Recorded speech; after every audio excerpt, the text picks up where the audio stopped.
Welcome to Nucleus Controls video tutorial. This video will guide you through the process of configuring controls to send from your control system to your remote devices. This video assumes you are running the Nucleus developer application and you have a project open.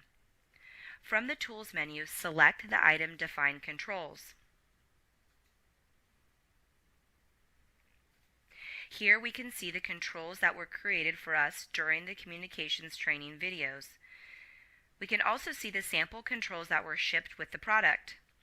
Let's not change any of these controls because we'll use these to demonstrate additional features of the Nucleus developer in future training videos. To reduce the visibility of controls to only those controls we are interested in, select the type filter combo box and limit the list to the type device. As you observe from the indications video, we can browse I/O using either the Allen-Bradley Logix protocol or the OPC protocols. Select the AB2 source. This link was set in Communications Builder with the PLC Browse setting.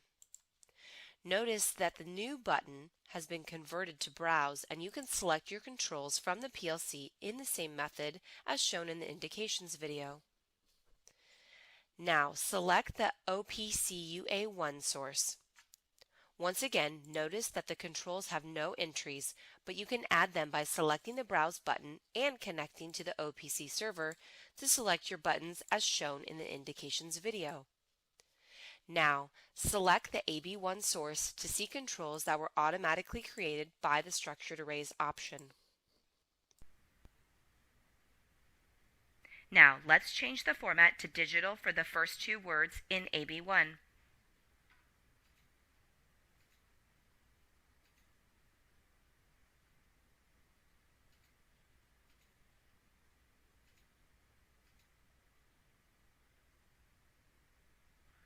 Once again, as displayed in the indications dialog, the purple rows indicate controls where formats can be changed from analog to digital or vice versa.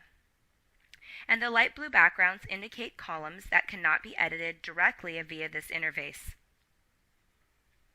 The first combo box within the list is the security level value. This value comes into play only if the HMI project options are set to require HMI logon, and the security level has a value greater than 0. Security levels on controls are compared to the security level of logged-in operators. If the operator's security level is higher than the level assigned to the control is allowed to be sent by that person who logged in. Otherwise, the control is blocked from being sent to the remote device.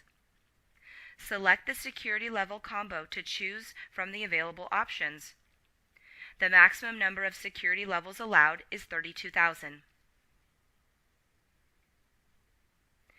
To set new levels, click on the Tools menu and select Define Security Levels. Now, select the New button and define a new level as Level 5. Let's open the dialog named Define User Security and add a new user who has a security level of 5, and then save that new user.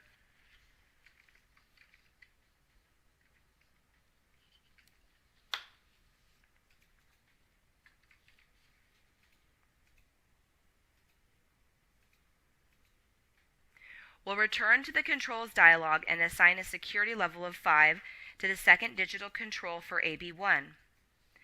Now we'll save the change. If any defined user logs into the HMI station with a security level less than 5, they will be prevented from sending this control once we set that value to a level of 5. Moving on to the log combo, this setting is used to determine if a change of state in controls should be logged for historical recording. The default setting on creation is yes. And finally, the last combo box in controls determines how the control is sent to remote devices. If the control is set to the default of momentary, the control value is held high only for a period of 3 seconds. This time is generally always enough time for a PLC to detect the control change and act upon it. When the HMI station sends momentary controls, the PLC developer will usually latch the incoming control in the PLC ladder logic. The second send option is the control latch. If the latch option is set, the HMI station will hold the control to the assigned value indefinitely. The only way to drop a digital control value back to 0 is to send the same control a second time. In this way, digital controls work as toggle functions. For analogs, the integer real or floating point value can be reset to 0 by sending a value of -1. You will notice that the import and export buttons are currently disabled. Set both filters at the top of the dialog to all to enable these buttons. Be sure to watch the indications video for an example of importing names and descriptions. This process is identical for controls. This concludes the Nucleus controls tutorial. Be sure to watch other tutorial videos to better learn all the features of the Nucleus system developer.